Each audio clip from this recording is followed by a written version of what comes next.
Thanks for your signature today, sir. First, this is a slate of nominees to the President's Intelligence Advisory Board. Okay. All great people. Yes, sir. Very good. Thank you.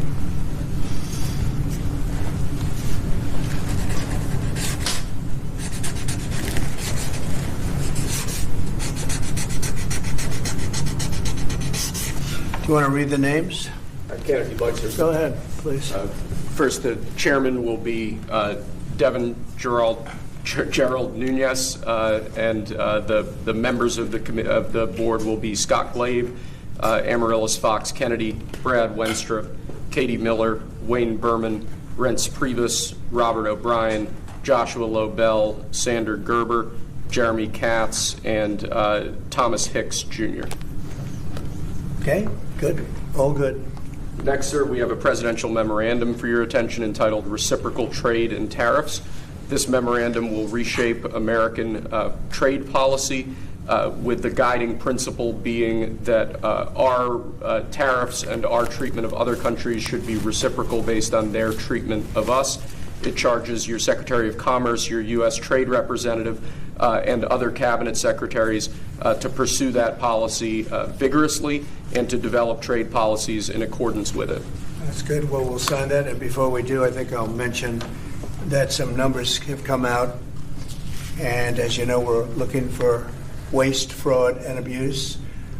And this just came out from the Government Accountability Office. And they're pretty staggering numbers. The federal government loses as much as $521 billion in fraud every single year. That's what Elon's working so hard on with his group of almost 100 geniuses. In 2023, there was an estimated $236 billion in improper payments made. And they think that number is very low. Should be much higher. $236 billion. This is why we're doing what we're doing. This is why I campaigned so hard and discussed this so much. And since 2003, there have been $2.7 trillion in improper payments, meaning payments that went to the wrong people or payments that shouldn't have been made. According to the Economic Policy Innovation Center, very respected, in 2024, there was an estimated $162 billion in improper payments. Earned income tax credit, this is having to do with earned income tax credit, it was $15.9 billion. Having to do with food stamps, improper, $10.5 billion in improper payments. Restaurant Revitalization Fund, $8.7 billion. Supplemental security income, $6.5 billion. This is all bad stuff, bad payments, fraud, largely fraud. Unemployment insurance, $5.6 billion. According to House Ways and Means in 2024, Social Security, Disability Insurance, and Survivors Insurance Programs sent an estimated $8.3 billion in improper payments, including $6.5 billion in overpayments where they overpaid. So these are staggering numbers, and this has been going on for a long time, and we're finding a lot of it. And those numbers are minimal. They're really minimal. Those are numbers that have been proven. So you can imagine what the real number is. But we're going to make America rich again, and that's a good place to start. But here's really the place to start, because we're talking now about reciprocal tariffs. And on trade, I have decided, for purposes of fairness, that I will charge a reciprocal tariff, meaning whatever countries charge the United States of America, we will charge them, no more, no less. In other words, they charge us a tax or tariff, and we charge them the exact same tax or tariff. Very simple. Nobody knows what that number is unless you go by the individual country. You can see what it is if you go to the individual country and you look at what they're charging us. In almost all cases, they're charging us vastly more than we charge them, but those days are over. For purposes of this United States policy, which is a big one, we will consider countries that use the VAT system. You know, you hear about a VAT tax all the time, the VAT system. which is far more punitive, actually, than a tariff. Similar, but more punitive. To be similar, so that the way we're going to look at it, we're going to call it a tariff, because they use that as a way of getting away from the tariff and the designation of tariff, but it's essentially similar or the same thing. So a VAT tax will be viewed as a tariff. Certain areas of Europe do it, to put it mildly. They have about a 20% VAT tax. Sending merchandise, product, or anything by any other name through another country for purposes of unfairly harming America will not be accepted. In addition, we will make a provision for subsidies provided by countries in order to take economic advantage of the United States, which a lot of countries do, including our allies. Our allies, in many cases, are worse than our enemies in this, having to do with trade. And this has been going along. That's why we have a $36 trillion amount of money that we owe.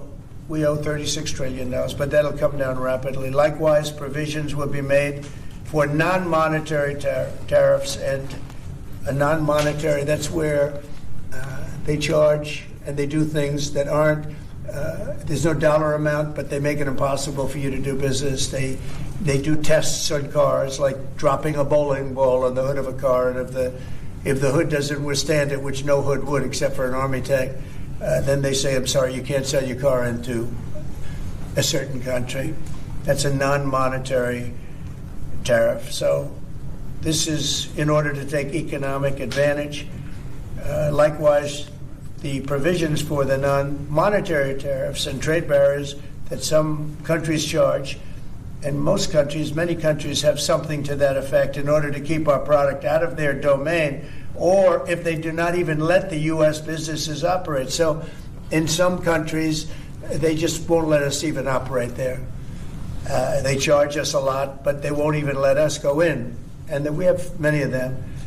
And what our Secretary of Commerce, standing right behind me, Howard Lutnick, what he's going to be doing is he's going to come up with a number that's an equivalent number to that. But in many countries, not too many, but quite a few, they don't let us do business. They effectively don't let us do business. So we're going to put a number on that that is a fair number.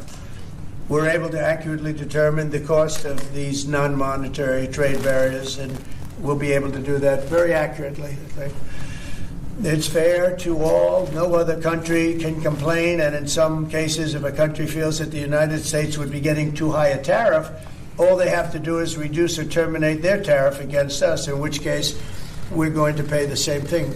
There is no tariff. So if they have a tariff and then they complain that this is too high, all they have to do is reduce their tariff or not charge it. I think there'll be certain countries, it's already happened. I believe I heard that the EU today or yesterday lowered the tariff on their cars to 2.5% because that's what we charge.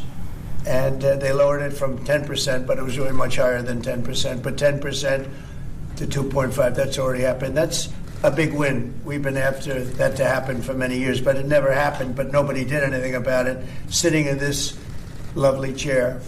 So there are no tariffs if you manufacture or build your product in the United States. So if you build your product in the United States, there are no tariffs, nothing. You don't have to worry about it.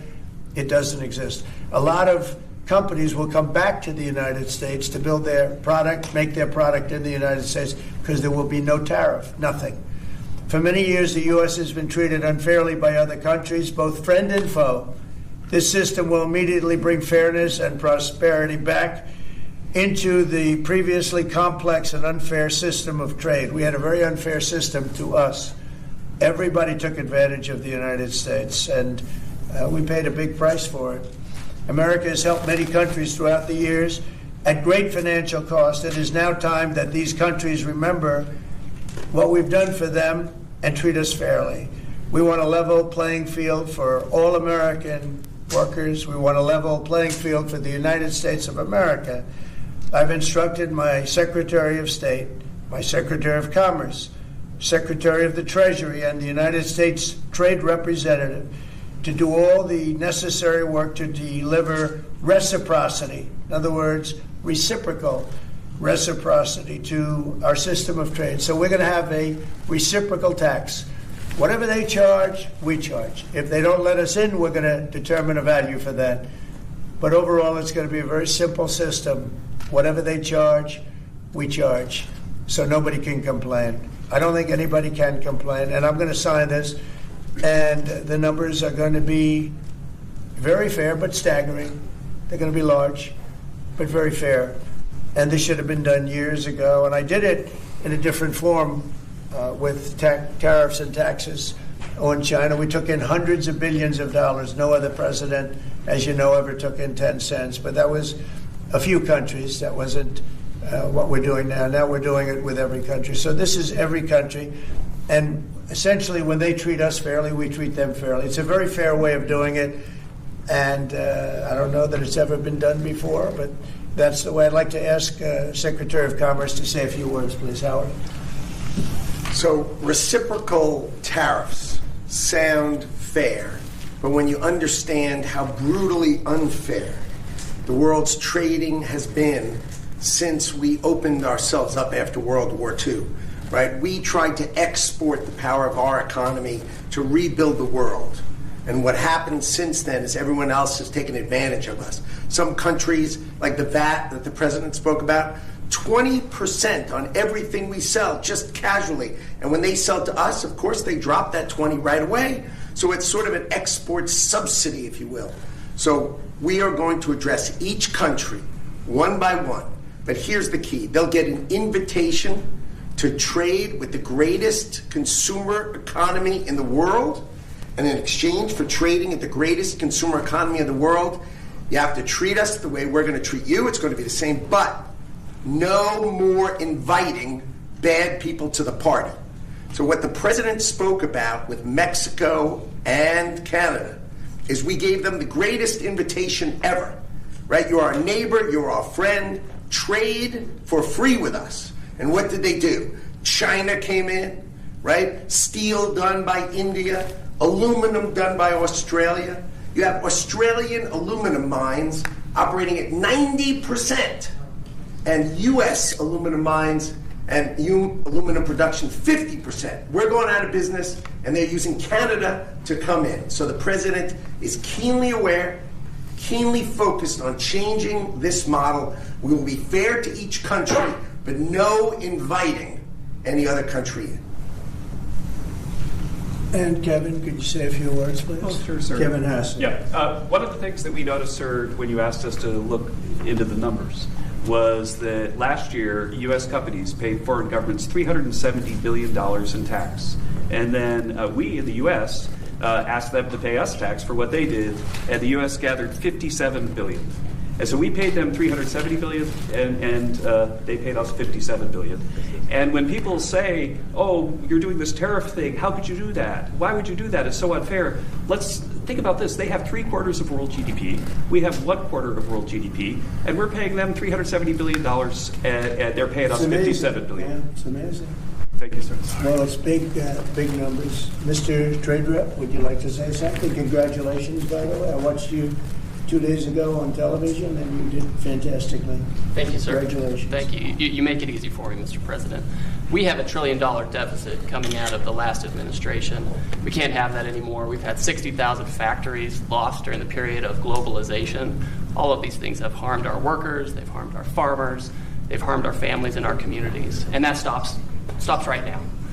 We're going to look at everything. We'll certainly look at the tariffs, but we're also going to look at subsidies. We're going to look at taxes that are discriminatory. We're going to look at fake antitrust regimes in other countries that try to regulate our companies, our competitive companies. We're going to look at all of these things, and we're going to figure out exactly what we should be charging other countries.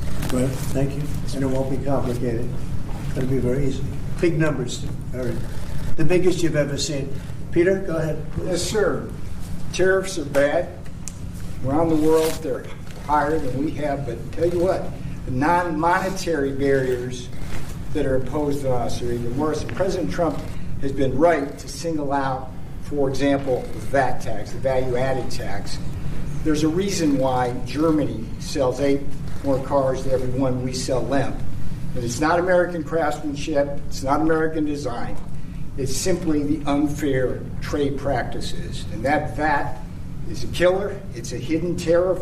It's also, as Secretary Lutnick said, it's a hidden export subsidy. There's about a $20,000 differential between when we try to sell them a car and they sell us a car, and that's going to stop with this man. Well, I want to say that actually tariffs are good. Tariffs are great, actually. And the problem is we didn't charge them and everyone else did. They charged us, but we didn't charge them because we were generous or foolish or stupid or all of the above. So this is one of the biggest, I think, economic bills ever signed. I think it's probably the biggest in terms of what it represents. Now, this doesn't include what we did a few days ago with steel and aluminum. That's over and above this. Cars will be over and above this. Look at what's coming shortly. If you take a look at the chips and various things in that world, that universe, that'll be over and above it. Also, pharmaceuticals will be over and above. So those elements will be over and above. Otherwise, this is covering pretty much everything. And it's going to be great for the United States and fair for the world. I mean, it's the most fair you can do. We could charge just a flat tariff, and that would be in many ways easier, but you could make a case that that wouldn't be fair to other countries. This is fair. Remember, whatever they charge, we charge. Or whatever they charge us, we charge them. And they charge us nothing, we charge them nothing. And it really works out well. And we'd be very happy to have nothing and nothing. We wouldn't have any tariffs at all. But to me, it's something that I'm very proudly doing. It should have been done many, many years ago. And we're doing it now. We're doing it very late because we were very foolish, as a country, very foolish. And we're doing it now.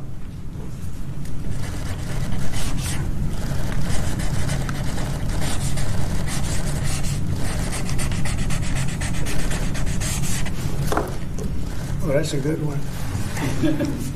Mr. President, you won the White House in part because of high inflation. If your tariffs make prices go up... Excuse me, we haven't asked you to speak yet, please. Right? Okay. Go ahead, please. You won the White Go House ahead. in part... Go ahead, please. Mr. President, you are meeting Prime Minister Modi of India this afternoon. What kind of trade and tariff relations would you like to have with India, and what's the vision for India and US? Yeah, India traditionally is the highest, just about the highest tariffed country. They charge more tariffs than any other country. And, I mean, we'll be talking about that. But, again, whatever they charge us, we're charging them. So it works out very well. It's a beautiful, simple system. And we don't have to worry about, gee, we're charging too much or too little. But traditionally, India is right at the top of the pack, pretty much. There are a couple of smaller countries that are actually more. But India is a they charge tremendous tariffs. I remember when Harley Davidson couldn't sell their motorbikes into India because of the fact that India, the tax was so high, the tariff was so high. And Harley was forced to build, I guess they built, I don't know, that was a while ago, but I think they built a factory in India in order to avoid paying the tariffs. And that's what people can do with us. They can build a factory here, a plant or whatever it might be here, and that includes the medical, that includes cars, that includes chips and semiconductors, that includes everything. If you build here, you have no tariffs whatsoever. And I think that's what's going to happen. I think our country is going to be flooded with jobs. What should consumers expect? Are prices going to go up short-term, Well, long-term? not necessarily. I mean, not necessarily, but I'll tell you what will go up is jobs. The jobs will go up tremendously. We're going to have great jobs for everybody. This is something that should have been done many years ago. China did it. I mean, China did it at a level that probably nobody's ever seen before.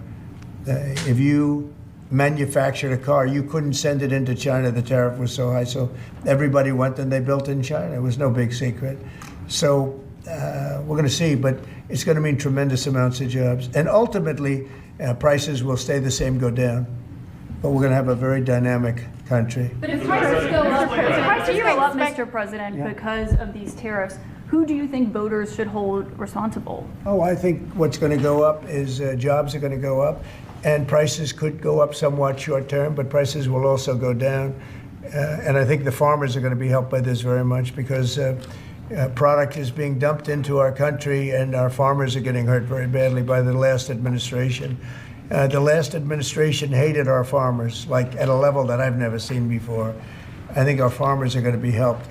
Jobs are going to be helped, but our farmers are going to be helped. Our manufacturers are going to be helped. And again, if somebody wants to come in, including the car companies, if they want to come in and build car plants, they'll do it without tariffs, and therefore prices won't go up. There could be some short-term disturbance, but long-term, it's gonna make our country a fortune. So Americans should prepare for some short-term pain. No, possibly. you said that. I didn't say that. You know? Well, if the prices go up. Let's see what happens. Nobody really knows what is going to happen, other than we know that jobs are going to be produced at levels that we haven't seen before. We know that we think interest rates are going to ultimately be coming down because of things that happen, and they go hand in hand with the tariffs. But we think that the prices for some things, many things, it could be all things, will go down. Ultimately, will go down. Mr. President, can you explain the timeline here, sir? There's a period of time for a review, a report, 180 days. Sure. What's the earliest date that you think tariffs will actually be implemented and executed? Well, I would say, maybe I'll ask Howard to answer that, because he's going to be the one that's implementing. What do you think? Our studies should be all complete by April 1st. So we'll hand the president the opportunity to start on April 2nd if he wants. So I think we'll be ready to go Pretty on close. April 1st, and we'll hand it to the president, and he'll make his decisions. But remember, if they drop their tariffs, prices for Americans are coming down. Our production's going up, and our costs are going down. Remember, it's a two-way street. That's why it's called reciprocal. And have you spoken to any American CEOs directly about this? Are they calling you and asking for I've spoken to exemptions, many, for and example? many love it. And they say this is going to be the thing that makes our country really prosperous again. And this is going to be what pays down to $36 trillion in debt and all the other things. And this is going to be, this is an amazing day. I think this is going to be a very big day and in a very positive way for our country. Yes, please. Mr. President, you've talked about the VAT and the EU before and your concerns with how the EU treats you. Do you have a number in mind on the European Union? Do you have an idea where that number is going to land? Well, what they are now is they have a 20% VAT tax, which we're considering to be similar or the same as the tariff. Plus, they charge lots of fees. And, you know, they're doing something else. European Union's been very tough on our companies. They sued Apple, they sued Google, they sued Facebook. They sued many other companies, and they're American companies, and the kind of numbers are staggering. And the court system over there is not very good to our companies. If you know that Apple had to pay, I think, $16 billion in a penalty, a court case that was really shocking because most people thought they would have won that court case, people that watched it. So they've been very tough. Airlines have called me up and they said, could you help us with Europe because they're charging us so many different fees. I got a call from the head of American, United, and other airlines saying every time we land a plane, we get just absolutely killed by the European Union. And so they haven't been treated as good. You know, we think the European Union is wonderful. We all love Europe, love the countries in Europe. But European Union has been absolutely brutal on trade. Canada's been very bad to us on trade, but now Canada's going to have to start paying up. And Canada's been tough on the military because they have a very low military cost. They think we're going to, you know, protect them with our military, which is unfair. So Canada's going to be a very interesting situation because, you know, we just don't need their product. And yet they survive off the fact that we do 95% of what they do. And Canada is just absolutely, I say it, and sometimes people smile and sometimes they say great idea, but Canada, their taxes would come down greatly, their security would go up greatly. Amazing things happen to Canada, and really Canada in this particular, why would we pay $200 billion a year in subsidies to Canada when they're not a state? You do that for a state, but you don't do that for somebody else's country. So I think Canada is going to be a very serious contender to be our 51st state. How are negotiations going with Canada? There was obviously a delay in implementing those tariffs. I spoke to Governor Trudeau on numerous occasions, and we'll see what happens. But it just sets up so good for them. Look, the people would pay much less tax than they're paying right now. They'd have perfect military protection. They don't have any military protection because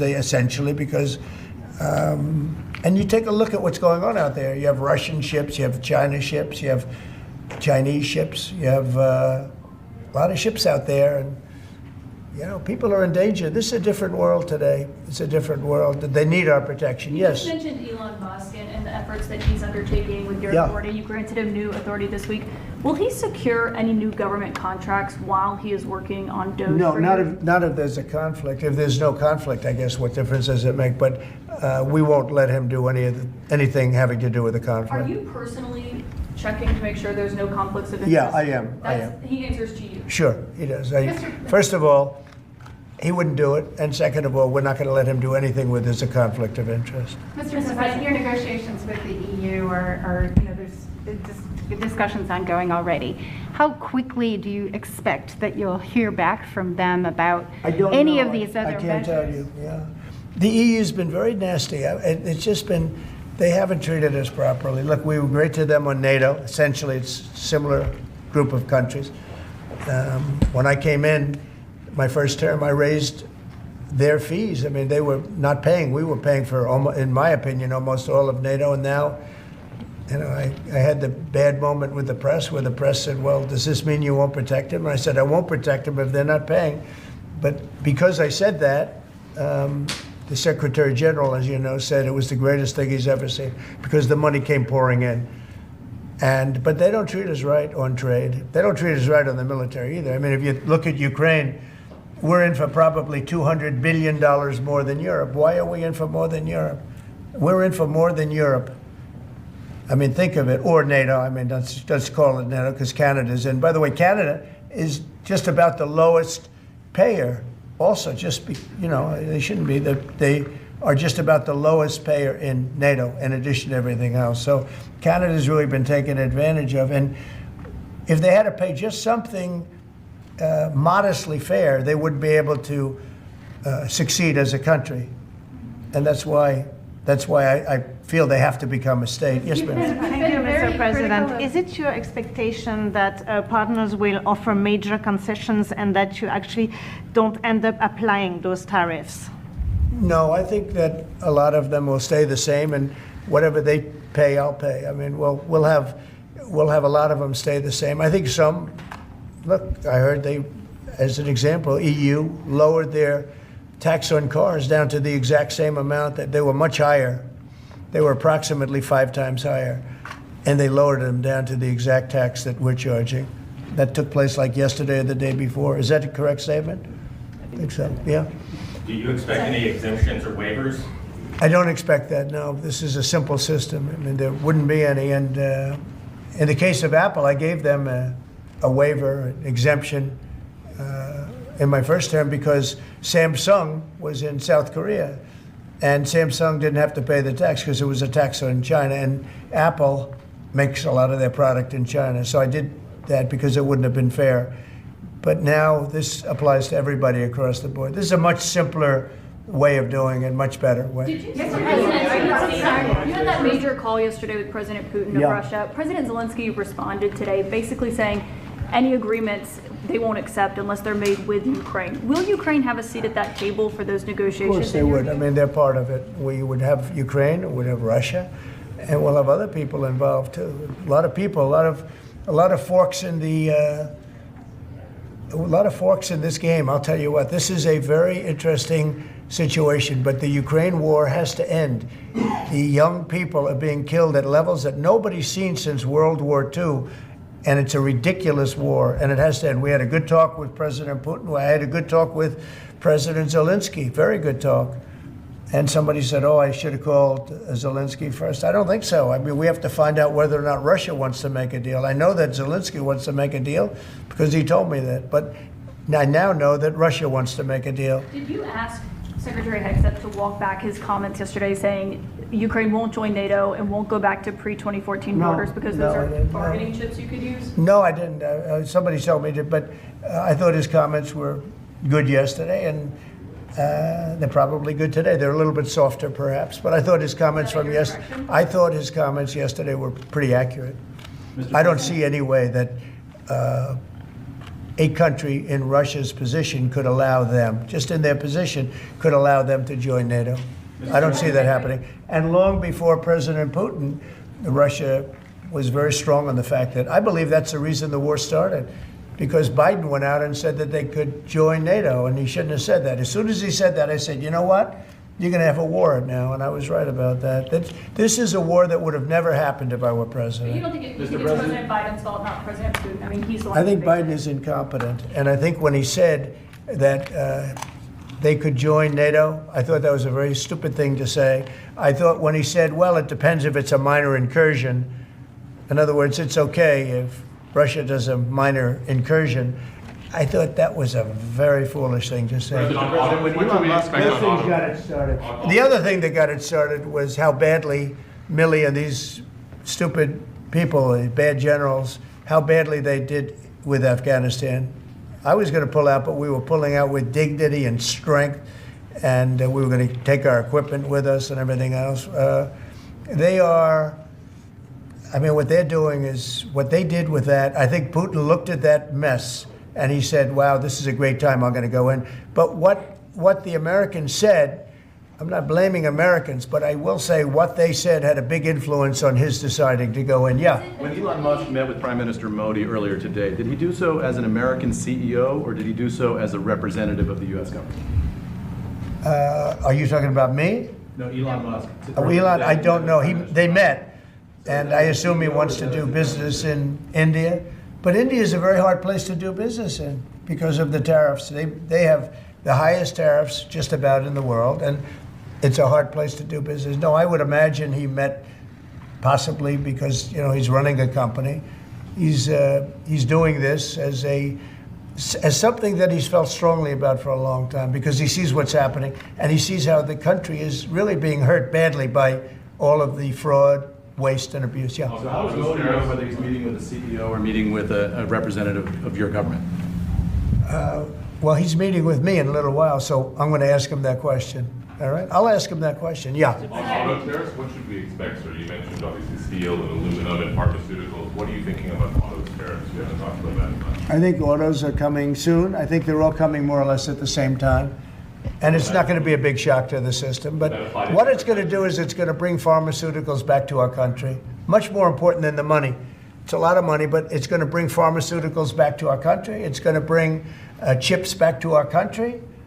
It's going to bring automobile. We're going to do a lot more automobile manufacturing in our country.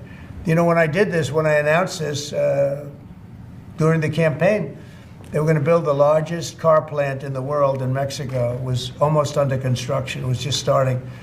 And when they heard me make that statement, and they thought I was going to win the election, actually, it was a few months before the election itself, China was building the car plant. It was going to be the largest in the world. They immediately stopped construction. You can see the foundations there. They immediately stopped. When they heard I was doing this, that would have destroyed Detroit. It would have destroyed Michigan. This plant would have taken up more than almost the whole state built.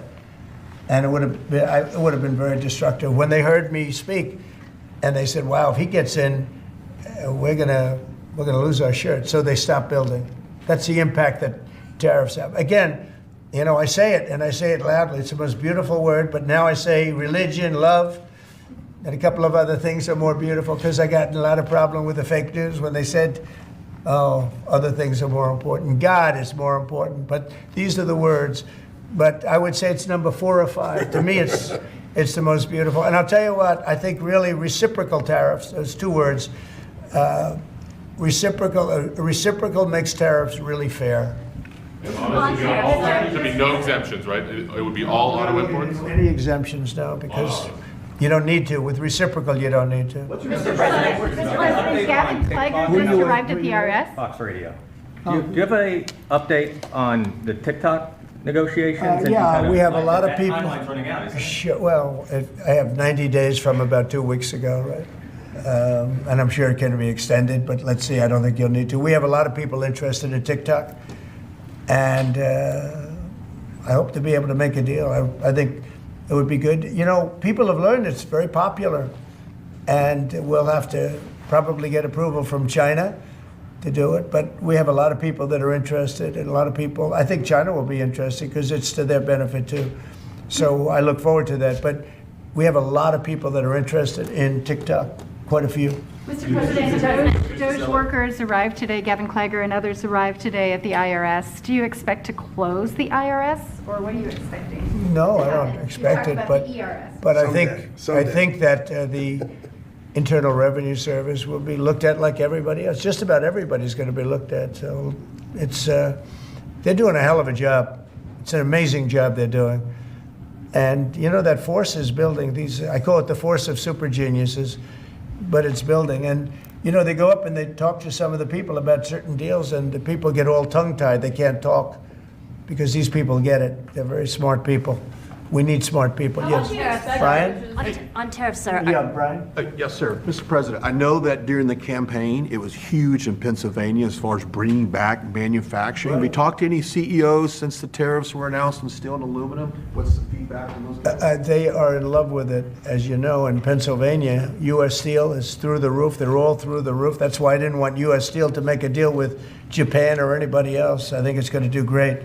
But I think maybe more than anybody else, the steel companies and aluminum companies, they're in love with what's happened. And this will eventually be the car companies and chip companies. We have to have chips made in this country. Right now, everything's made in Taiwan practically, almost all of it, a little bit in South Korea. But everything, almost all of it is made in Taiwan. And we want it to be made. We want those companies to come to our country, in all due respect. You know, they took the business away. Taiwan took our chip business away. We had Intel, we had these great companies that did so well, and it was taken from us, and we want that business back. We want it back in the United States. And if they don't bring it back, we're not going to be very happy. You Sir, on mentioned tariffs, pharmaceuticals as well in China. That's national security to bring that back. China and other places. We want to get the pharmaceutical and drug business back into the United States, where it should be. Right? Sir, on tariffs, are you concerned that the countries that would be most affected, like India, would just shift their trading to China? No, I'm not concerned about anything, really. I mean, I'm just doing what's fair. This is a very fair thing. This should have been done a long time ago. I would have done it, but then COVID hit. I was getting ready to do this years ago, and first time we had the most successful economy in history, and then COVID hit, and this was going to be the thing that I was most waiting to do, but it was awfully hard to do this with Italy and France and Spain, and all those people were dying, and then we put tariffs on. I have a big heart. Sir, on Ukraine, when Putin says that he really wants peace, do you believe him? Yeah, I do. I believe he wants peace. I believe that President Putin, when I spoke to him yesterday, I mean, I know him very well. Yeah, I think he wants peace. I think he would tell me if he didn't. I'd like to see peace.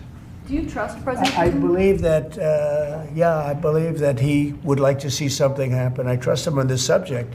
I think he'd like to see something happen. I think it could have happened a long time ago. I think Biden, number one, it shouldn't have started, but it did.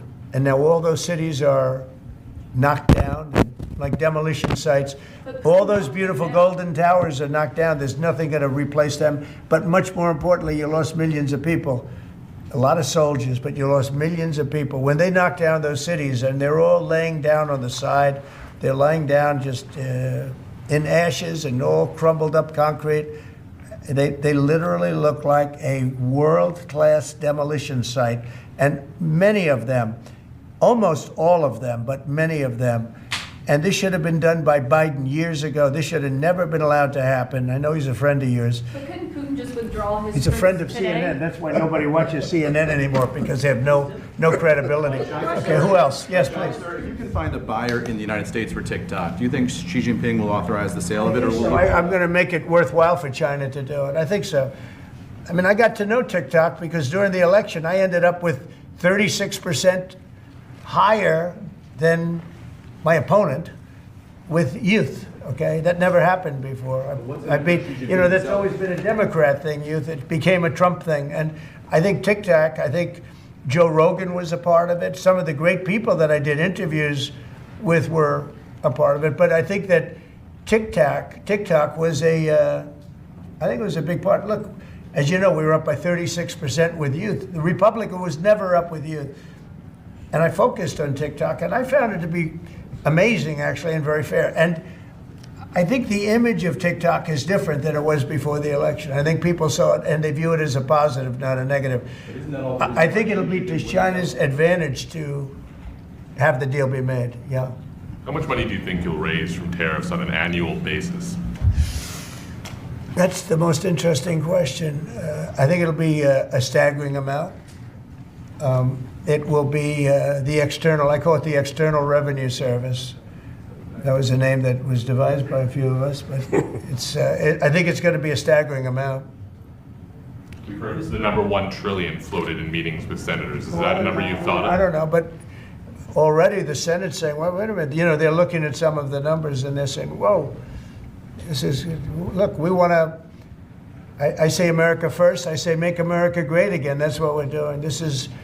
I think it's the most important thing I've signed. I've signed some very important things. Right to try was so important. I mean, a lot of important things.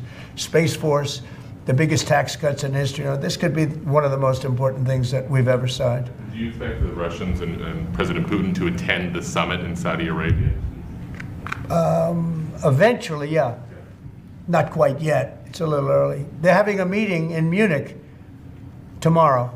Russia is going to be there with our people. Ukraine is also invited, by the way. Not sure exactly who's going to be there from any country, but high-level people from Russia, from Ukraine, and from the United States. Do you want to have Russia back to the G7, sir? I'd love to have them back. I think it was a mistake to throw them out. Look, it's not a question of liking Russia or not liking Russia. It was the G8, and I said, what are you doing? You guys, all you talk about is Russia, and they should be sitting at the table. I think Putin would love to be back. Obama and a couple of other people made a mistake and they got Russia out. It's very possible that if that was the G8, you wouldn't have had the problem with Ukraine.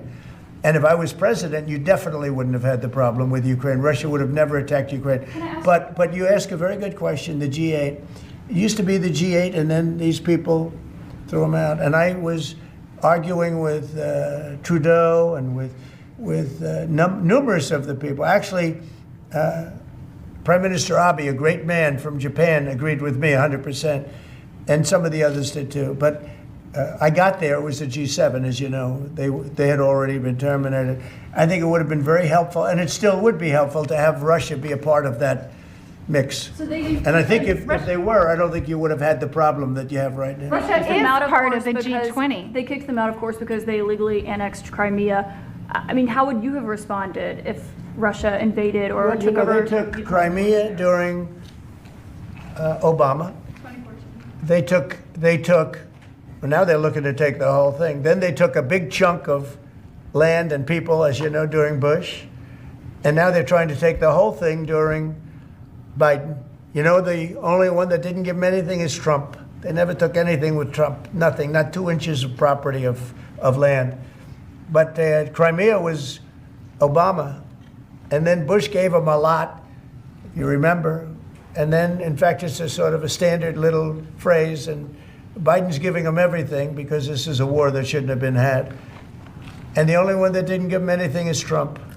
It's just the way it is. What's your message to Wall Street about these tariffs? So there's been some nervousness on Wall Street about the impact. So. I mean, there hasn't been very much, and I think it's going to make the United States stronger, and in many ways it could make other countries stronger too.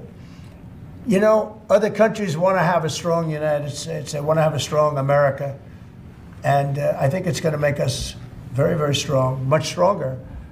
And we have a lot of work we're doing on the military. Our military already, I've authorized some contracts to be built that are very substantial. We're building the greatest equipment in the world. We have the greatest military equipment in the world. We're building it. At some point, when things settle down, I'm going to meet with China, and I'm going to meet with Russia in particular, those two, and I'm going to say there's no reason for us to be spending almost $1 trillion on military. There's no reason for you to be spending $400 billion. China's going to be at 400 billion. We're at $1 trillion. We're going to be at close to $1 trillion. And I'm going to say, we can spend this on other things. We don't have to spend this on military and I'm going to be meeting with China. You know, we were trying to de-escalate nuclear, and I was in a position where Russia had agreed and China had agreed we were going to start, and then we had a rigged election, so that never took place. But this one was too big to rig. We won by so much that it was too big to rig. You want to do the China meeting in the United States, or would you travel to China for that? For what? A China meeting. Would you do that here or I there? tell people all the time, you know, the question is who's going to have the first meeting, where are you going to, I say this to Putin, to President Xi, I say to everybody, never bothered me, you know, I'm willing to say I'll go first. It doesn't matter. It's the end result that counts.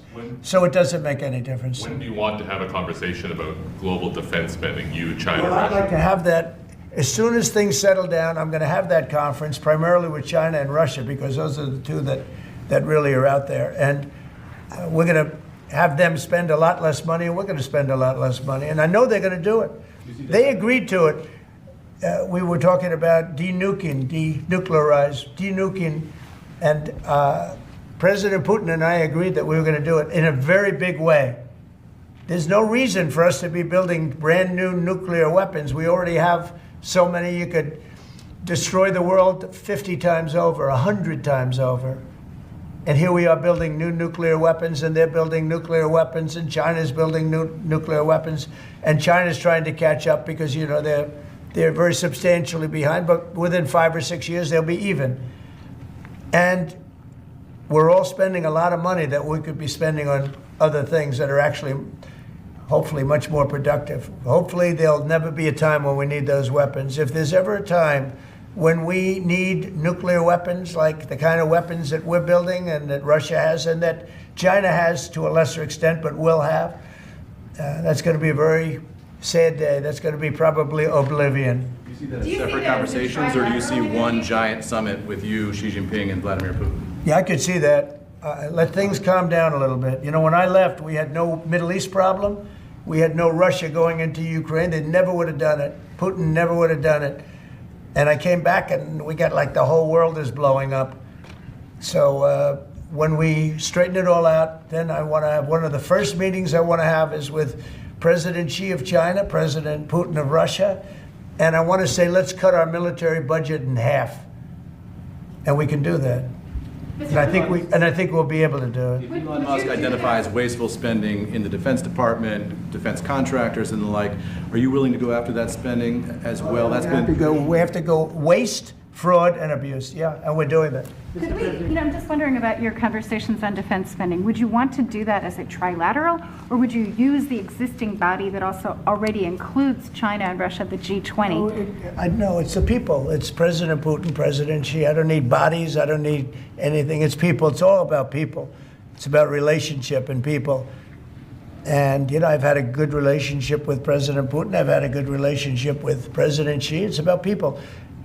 And I think when things straighten out, which I hope will be in the not too distant future, the meeting I want to have first is a meeting with China and a meeting with Russia on slowing down, stopping, and reducing nuclear weapons in particular, and also on not having to spend the kind of money we're all spending on weapons, military weapons generally. I think my question is, would you have those meetings separately with each of those leaders, or would you try to bring them all together? Both. You start off separately, and that's what was happening. I was dealing with President Putin. We had really an understanding where we were going to denuclearize. What a beautiful term that is, right? Denuclearize. What a great thing if we could do that. And we were going to, he really liked the idea, and so did I. And we had then called China, and China was very open to it. And then COVID hit. And then we had a rigged election. But now there was no rigged election. Now we have an election that was too big to rig. That's what my whole theme was, too big to rig. And they tried, but they didn't pull it off. Sir, as part of the reciprocal tariffs, would you also direct agencies to study the impact they would have on prices in the U.S.?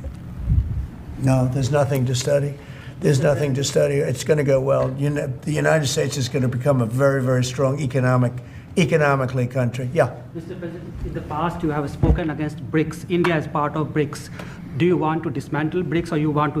U.S. want to be part of it? I don't care, but BRICS was put there for a bad purpose, and most of those people don't want it. They don't even want to talk about it now. They're afraid to talk about it because I told them if they want to play games with the dollar, then they're going to be hit with a 100% tariff the day they mention that they want to do it. And they will come back and say, we beg you not to do this. BRICS is dead since I mentioned that. BRICS died the minute I mentioned that. And I remember when Obama and Biden in particular, I guess he said that, they have us over a barrel. They don't have us over a barrel. We have them over a barrel. If BRICS wants to play games, those countries won't trade with us. We won't trade with them. And if any trading gets through, it'll be 100% tariff at least. On your What cabinet, would be your- You know what? When they hear that, what do you think they're going to do? They're going to say, look what happened to BRICS. They didn't want to talk about it. They don't even want to admit that they were a member of BRICS. That's what's happened. On your cabinet, sir, we saw Robert F. Kennedy Jr. get confirmed. He's going to come in here and be sworn in. Mitch McConnell has now voted against several of your nominees. He voted against RFK Jr. as the next health secretary, citing conspiracy theories. What's your reaction to that? Well, I feel sorry for Mitch. And I was one of the people that led. He wanted to go to the end and he wanted to stay leader. He's not equipped mentally. He wasn't equipped 10 years ago mentally, in my opinion. He'd let the Republican Party go to hell. If I didn't come along, the Republican Party wouldn't even exist right now. Mitch McConnell never really had it. He had an ability to raise money because of his position as leader, which anybody could do. You could do it even, and that's saying a lot. But the fact is that he raised money and he gave a lot of money to senators, and so he had a little loyalty based on the fact that as leader you could raise a lot of money. Senators would call me and they say, he wants to give me 20, 25 million. Can I take it? I'd say, take the money. Take the money. But he engendered a certain amount of, I don't even call it loyalty. He was able to get votes. But I was the one that got him to drop out of the leadership position, so he can't love me. But he's not voting against Bobby. He's voting against me, but that's all right. He endorsed me. Do you know that Mitch endorsed me, right? Well, he did. You think that was easy? What? He had polio, obviously, and I don't know. I don't know anything about he had polio. He had polio. Are you doubting that he had polio? I have no idea if he had polio. All I can tell you about him is that he shouldn't have been leader. He knows that.